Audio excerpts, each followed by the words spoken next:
ಆತ್ಮೀಯ ಬಂಧುಗಳೇ, ಶ್ರೀಮದ್ ಭಾಗವತಂ ಸ್ಕಂದ 3 ಭಾಗ 2 ಅಧ್ಯಾಯ 19 ದಾನವ ಹಿರಣ್ಯಾಕ್ಷನ ಸಂಹಾರ. ಇದರಿಂದ ಇವತ್ತು 2 ಶ್ಲೋಕಗಳನ್ನು ತಿಳ್ಕೊಳ್ಳೋಣ.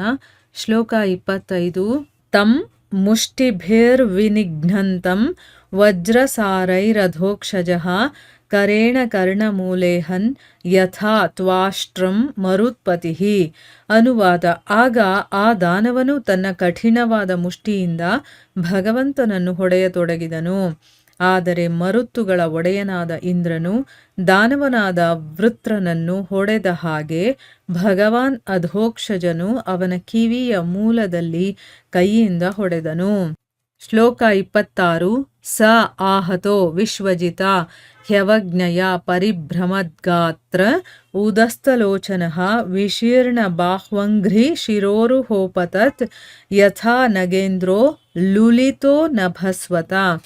ಅನುವಾದ. ಸಕಲವನ್ನೂ ಜಯಿಸಿದ ಭಗವಂತನು ಉದಾಸೀನನಾಗಿ ಹೊಡೆದರೂ ದಾನವನ ದೇಹವು ಚಕ್ರಾಕಾರವಾಗಿ ಸುತ್ತತೊಡಗಿತು. ಅವನ ಕಣ್ಣುಗುಡ್ಡೆಗಳು ಊದಿ ಕಣ್ಣ ಕುಳಿಯಿಂದ ಹೊರಗೆ ಚಾಚಿದವು. ಅವನ ಕೈಕಾಲ್ಗಳು ಮುರಿದವು, ತಲೆಗೂದಲು ಕೆದರಿತು, ಬಿರುಗಾಳಿ ಕಿತ್ತೆಸೆದ ಹೆಮ್ಮರದಂತೆ ಆತ ಸತ್ತು ಬಿದ್ದನು. ಇವು ಶ್ಲೋಕಗಳು ಮತ್ತೆ ಅವುಗಳ ಅನುವಾದ. ಈಗ ಭಾವಾರ್ಥದ ಮೂಲಕ ನಾವು ಇದರ ಅರ್ಥವನ್ನು ತಿಳ್ಕೊಳ್ಳೋದಿಕ್ಕೆ ಪ್ರಯತ್ನ ಮಾಡೋಣ. ಹೋದ ಭಾಗದಲ್ಲಿ ನಾವೇನು ತಿಳ್ಕೊಂಡ್ವಿ? ಭಗವಂತ ಏನು ಮಾಡ್ದ?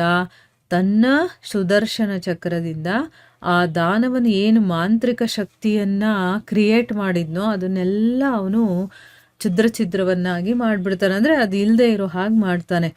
ಆಗ ದಾನವ ತನ್ನ ಮಾಂತ್ರಿಕ ಶಕ್ತಿಯೆಲ್ಲ ಚದುರು ಹೋಗಿರೋದನ್ನು ನೋಡ್ತಾನೆ. ಮತ್ತೆ ಇನ್ನೊಂದು ಸರಿ ದೇವೋತ್ತಮ ಪುರುಷನಾದ ಕೇಶವನ ಎದುರುಗಡೆ ಬಂದು ನಿಂತ್ಕೊಳ್ತಾನೆ. ಕೋಪದಿಂದ ಭಗವಂತನನ್ನ ಹಿಸ್ಕಾಕ್ಬಿಡಬೇಕು ಅಂತ ತನ್ನ ತೋಳುಗಳಲ್ಲಿ ಅವನನ್ನು ಆಲಂಗನೆ ಮಾಡ್ಕೊಳ್ಳೋದಕ್ಕೆ ಪ್ರಯತ್ನ ಮಾಡ್ತಾನೆ. ಆದರೆ ಭಗವಂತ ಅವನ ಬಾಹುವೃತ್ತದ ಹೊರಗಡೆ ನಿಂತಿರೋದನ್ನ ನೋಡಿ ಅವನು ಅತ್ಯಾಶ್ಚರ್ಯ ಪಟ್ಕೊಳ್ತಾನೆ. ಅಂದರೆ ತಾನು ಹಿಡ್ಕೊಂಡಿದ್ದಂತೂ ನಿಜ, ಆದರೆ ಅವನು ಹಿಸಕಬೇಕು ಅಂತ ಹಿಡ್ಕೊಳಕ್ಕೆ ಹೋಗ್ತಾನಲ್ಲ, ಆದರೆ ಅವಾಗ ಭಗವಂತ ಅಲ್ಲಿರಲಿಲ್ಲ. ಅವನು ತನ್ನ ಬಾಹು ವೃತ್ತದ ಹೊರಗಡೆ ನಿಂತಿರೋದನ್ನ ನೋಡಿ ಅವನಿಗೆ ಆಶ್ಚರ್ಯ ಆಗತ್ತೆ. ಈಗ ಮುಂದುವರೆದು ಏನಾಗುತ್ತೆ ಅಂತಂದರೆ, ಆ ದಾನವ ತನ್ನ ಕಠಿಣವಾದಂತಹ ಮುಷ್ಟಿಯಿಂದ ಭಗವಂತನನ್ನ ಹೊಡೆಯೋದಕ್ಕೆ ಶುರು ಮಾಡ್ತಾನೆ. ಆದರೆ ಮರುತ್ತುಗಳ ಒಡೆಯನಾದಂತಹ ಇಂದ್ರ ಹೇಗೆ ದಾನವನಾದಂತಹ ವೃತ್ರಾಸುರನನ್ನ ಹೊಡಿತಾನೋ ಆ ರೀತಿ ಭಗವಂತ ಅಧೋಕ್ಷಜ ಏನು ಮಾಡ್ತಾನೆ, ಅವನ ಕಿವಿಯ ಮೂಲದಲ್ಲಿ ಕೈಯಿಂದ ಹೊಡಿತಾನೆ. ಅಂದರೆ ಕಿವಿಗೆ ಹೊಡೆದ್ರೆ ತುಂಬ ನೋವಾಗುತ್ತಲ್ವಾ, ಅದಕ್ಕೋಸ್ಕರ ಅವನೇನು ಮಾಡ್ತಾನೆ, ಕಿವಿಯ ಮೂಲಕ್ಕೆ ಕೈಯಿಂದ ಹೊಡಿತಾನೆ. ಈಗ ಭಾವಾರ್ಥದಲ್ಲಿ ಗುರುಗಳೇನು ಹೇಳಿದ್ದಾರೆ ಅಂತ ತಿಳ್ಕೊಳ್ಳೋಣ. ಅಧೋಕ್ಷಜ ಅಂದರೆ ಎಲ್ಲ ಐಹಿಕ ಎಣಿಕೆಗಳಿಗೆ ನಿಲುಕದವನು ಎಂದು ಭಗವಂತನನ್ನು ಇಲ್ಲಿ ಬಣ್ಣಿಸಲಾಗಿದೆ. ಅಕ್ಷಜ ಎಂದರೆ ನಮ್ಮ ಇಂದ್ರಿಯಗಳಿಗೆ ನಿಲುಕುವಂಥದ್ದು ಎಂದು ಅರ್ಥ. ಅಧೋಕ್ಷಜ ಎಂದರೆ ನಮ್ಮ ಇಂದ್ರಿಯಗಳ ನಿಲುವಿನಿಂದ ಆಚೆಗಿರುವಂಥದ್ದು ಎಂದು ಅರ್ಥ. ಇಲ್ಲಿ ಭಗವಂತನನ್ನ ಅಧೋಕ್ಷಜ ಅಂತ ಕರೆದಿದ್ದಲ್ಲ, ಅದಕ್ಕೆ ಅರ್ಥ ಏನು ಅಂತ ಇಲ್ಲಿ ಹೇಳ್ತಾ ಇದ್ದಾರೆ ಗುರುಗಳು. ಅಂದರೆ ಅಧೋಕ್ಷಜ ಅಂತಂದರೆ ನಮ್ಮ ಐಹಿಕ ಎಣಿಕೆಗೆ ನಾವೇನಾದರೂ ಐಹಿಕ ಇಂದ್ರಿಯಗಳಿಂದ ಭಗವಂತನನ್ನು ಅಳಿಯೋದಕ್ಕೆ ಹೋದರೆ, ಕಣ್ಣಿಂದ ಆಗಿರ್ಬೋದು, ಕಿವಿಯಿಂದ ಆಗಿರ್ಬೋದು, ಯಾವುದೇ ಇಂದ್ರಿಯಗಳಿಂದ ಆಗಿರ್ಬೋದು, ಅವನು ನಮ್ಮ ಎಣಿಕೆಗೆ ನಿಲುಕದೇ ಇರುವಂಥವನು. ಅಂಥ ಭಗವಂತನ ಬಗ್ಗೆ ಇಲ್ಲಿ ಅಧೋಕ್ಷಜ ಅಂತ ಹೇಳಿರೋದು. ಅಕ್ಷಜ ಅಂತಂದರೆ ನಮ್ಮ ಇಂದ್ರಿಯಗಳಿಗೆ ನಿಲುಕುವಂಥದ್ದು, ನಮ್ಮ ಇಂದ್ರಿಯಗಳಿಗೆ ಸಿಗುವಂಥದ್ದು ಅಂತ ಅರ್ಥ. ಅಧೋಕ್ಷಜ ಅಂತಂದರೆ ನಮ್ಮ ಇಂದ್ರಿಯಗಳ ನಿಲುವಿನಿಂದ, ಅಂದರೆ ಅದರಿಂದ ನಾವು ಅವನನ್ನು ಏನು ಅಳಿಯೋದಕ್ಕಾಗಲ್ಲ, ನೋಡೋದಕ್ಕಾಗಲ್ಲ ಅಲ್ವಾ, ಅಂಥ ಆ ನಿಲುವಿನಿಂದಾನೇ ಹೊರಗಡೆ ಇರುವಂಥವನು ಅಂತ ಅರ್ಥ. ಮುಂದಿನ ಶ್ಲೋಕದಲ್ಲಿ ಹೇಳ್ತಾರೆ, ಎಲ್ಲವನ್ನೂ ಜಯಿಸಿರುವಂತಹ ಭಗವಂತ ಇದ್ದಾನಲ್ಲ, ಅವನು ಉದಾಸೀನನಾಗಿ ಹೊಡೆದ್ರೂ ಕೂಡ ದಾನವನ ದೇಹ ಚಕ್ರಾಕಾರವಾಗಿ ಸುತ್ತಕ್ಕೆ ಹೋಗುತ್ತೆ. ಅವನು ಸುಮ್ಮನೆ ತಮಾಷೆಗೆ ಹೊಡಿತೀವಲ್ಲ ನಾವು, ಆ ರೀತಿ ಉದಾಸೀನವಾಗಿ ಹೊಡೆದ್ರೂ ಕೂಡ ಅವನು ಚಕ್ರದ ಹಾಗೆ ಸುತ್ತಕ್ಕೆ ಶುರು ಆಗ್ತಾನೆ. ಅಂದರೆ ಅಷ್ಟು ಫೋರ್ಸ್ ಇರುತ್ತೆ ಅಂತ.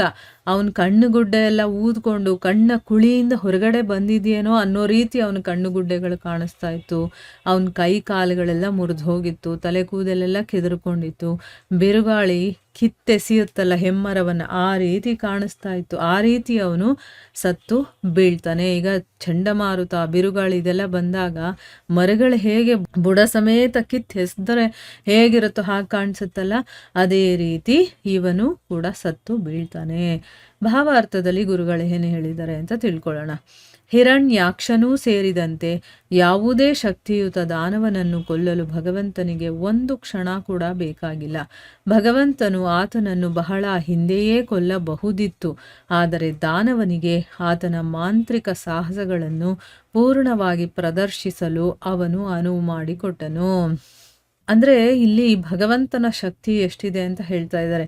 ಹಿರಣ್ಯಾಕ್ಷ ಅಲ್ಲ, ಇನ್ನು ಎಂಥ ದಾನವರು ಬಂದರೂ ಕೂಡ, ತುಂಬ ಶಕ್ತಿಯುತವಾಗಿರುವಂತಹ ದಾನವರು ಬಂದರೂ ಕೂಡ ಆ ಭಗವಂತನಿಗೆ ಅಂಥವ್ರನ್ನ ಕೊಲ್ಲೋದಕ್ಕೆ ಒಂದು ಕ್ಷಣನೂ ಕೂಡ ಬೇಕಾಗೋದಿಲ್ಲ. ಭಗವಂತ ಅವನನ್ನು ಬಹಳ ಹಿಂದೆನೇ ಕೊಲ್ಲಬಹುದಾಗಿತ್ತು.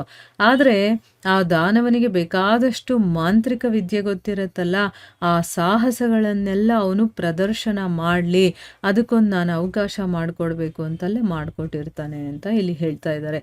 ಮಾಂತ್ರಿಕ ಸಾಹಸಗಳಿಂದ, ವೈಜ್ಞಾನಿಕ ವಿದ್ಯೆಯ ಮುನ್ನಡೆಯಿಂದ ಅಥವಾ ಐಹಿಕ ಶಕ್ತಿಯಿಂದ ಯಾರೂ ದೇವೋತ್ತಮ ಪರಮಪುರುಷನಿಗೆ ಸಮನಾಗಲಾರರೆಂಬುದನ್ನು ಅರ್ಥ ಮಾಡಿಕೊಳ್ಳಬೇಕು. ನಮ್ಮ ಎಲ್ಲ ಸಾಹಸಗಳನ್ನು ನಾಶ ಮಾಡಲು ಭಗವಂತನ ಒಂದು ಸಂಕೇತ ಸಾಕು. ಇಲ್ಲಿ ಪ್ರದರ್ಶಿತವಾದ ಭಗವಂತನ ಅಚಿಂತ್ಯ ಶಕ್ತಿ ಎಷ್ಟು ಬಲವತ್ತವಾದದ್ದೆಂದರೆ, ಭಗವಂತನು ಬಯಸಿದಾಗ ಕೇವಲ ಒಂದು ಕೈಯೇಟಿನಿಂದಲೇ ಸಕಲ ದಾನವ ಸಾಮರ್ಥ್ಯವುಳ್ಳ ಹಿರಣ್ಯಾಕ್ಷನನ್ನು ಕೊಂದನು. ಇಲ್ಲೇನು ಹೇಳ್ತಾ ಇದ್ದಾರೆ, ಈಗ ಮಾಂತ್ರಿಕ ಸಾಹಸಗಳಾಗಿರಬಹುದು, ವೈಜ್ಞಾನಿಕ ವಿದ್ಯೆಯ ಮುನ್ನಡೆನೇ ಆಗಿರಬಹುದು, ಅಥವಾ ಐಹಿಕ ಶಕ್ತಿನೇ ಆಗಿರಬಹುದು, ಇದೆಲ್ಲದರಿಂದ ಯಾರೂ ಭಗವಂತನಿಗೆ ಸಮಾನ ಆಗೋದಕ್ಕೆ ಸಾಧ್ಯನೇ ಇಲ್ಲ ಅನ್ನೋದನ್ನು ನಾವು ಅರ್ಥ ಮಾಡ್ಕೊಳ್ಬೇಕು. ನಾನೇನೇನೋ ಮಾಂತ್ರಿಕ ವಿದ್ಯೆಗಳನ್ನು ಕಲ್ತುಬಿಟ್ಟಿದ್ದೀನಿ ಅಂದ ಮಾತ್ರಕ್ಕೆ ಅದು ಭಗವಂತನಿಗೆ ಸಮ ಅಂತ ತಿಳ್ಕೊಳ್ಳೋದಕ್ಕೆ ಸಾಧ್ಯ ಇಲ್ಲ, ತಿಳ್ಕೊಬಾರ್ದು ಆಯಿತಾ. ಐಹಿಕ ಶಕ್ತಿ ನನಗೆ ಬೇಕಾದಷ್ಟಿರ್ಬೋದು, ಆದರೆ ಭಗವಂತನಿಗೆ ನಾನು ಸಮ ಆಗೋದಕ್ಕೆ ಸಾಧ್ಯ ಇಲ್ಲ ಅನ್ನೋದನ್ನು ಅರ್ಥ ಮಾಡ್ಕೋಬೇಕು. ನಮ್ಮ ಎಲ್ಲ ಸಾಹಸಗಳನ್ನೂ ಕೂಡ ನಾಶ ಮಾಡೋದಕ್ಕೆ ಭಗವಂತ ಒಂದೇ ಒಂದು, ಅವನು ಮಾಡೋದು ಬೇಕಾಗಿಲ್ಲ, ಒಂದೇ ಒಂದು ಅವನು ಸಂಕೇತವನ್ನು ಕೊಟ್ಟರು ಸಾಕು, ನಾವು ಏನು ಸಾಹಸ ಮಾಡ್ಬೇಕಂತಿರ್ತೀವೋ ಅದು ಒಂದೇ ಕ್ಷಣಕ್ಕೆ ನೆಲಸಮ ಆಗ್ಬಿಡುತ್ತೆ ಅಂತ ಹೇಳೋದು. ಇಲ್ಲಿ ಪ್ರದರ್ಶಿಸಿದಂಥ ಭಗವಂತನ ಅಚಿಂತ್ಯ ಶಕ್ತಿ ಎಷ್ಟು ಬಲ ಇರುವಂಥದ್ದಾಗಿತ್ತು ಅಂತಂದರೆ, ಭಗವಂತ ಅವನು ಇಷ್ಟಪಟ್ಟಾಗ ಕೇವಲ ಒಂದೇ ಕೈಯೇಟಿನಿಂದ ಎಲ್ಲ ದಾನವರಿಗೆ ಎಷ್ಟೆಲ್ಲ ಸಾಮರ್ಥ್ಯ ಇರುತ್ತೋ ಅದೆಲ್ಲೋ ಕೂಡ ಹಿರಣ್ಯಾಕ್ಷನಲ್ಲಿತ್ತು. ಅಂದರೆ ಅಷ್ಟು ಶಕ್ತಿಶಾಲಿ ಅವನು. ಆದರೆ ಒಂದೇ ಸುಮ್ಮನೆ ನಾವು ತಮಾಷೆಗೆ ಹೊಡಿತೀವಲ್ಲ, ಆ ರೀತಿ ಹೊಡೆದು ಅಂಥ ಸಾಮರ್ಥ್ಯ ಇರುವಂಥ ಹಿರಣ್ಯಾಕ್ಷನನ್ನು ಭಗವಂತ ಕೊಂದೇ ಬಿಟ್ಟ. ಅಂದರೆ ಭಗವಂತ ಅಚಿಂತ್ಯ ಶಕ್ತಿ ಇರುವಂಥವನು, ಅವನ ಸರಿಸಮಾನಕ್ಕೆ ಯಾರೂ ನಿಲ್ಲೋದಕ್ಕೆ ಸಾಧ್ಯ ಇಲ್ಲ ಅನ್ನೋದನ್ನು ನಾವು ಇದರಿಂದ ತಿಳ್ಕೊಬೋದು. ಸೊ ಇಲ್ಲಿಗೆ ನಾವು ನಿಲ್ಲಿಸೋಣ. ಹರೇ ಕೃಷ್ಣ.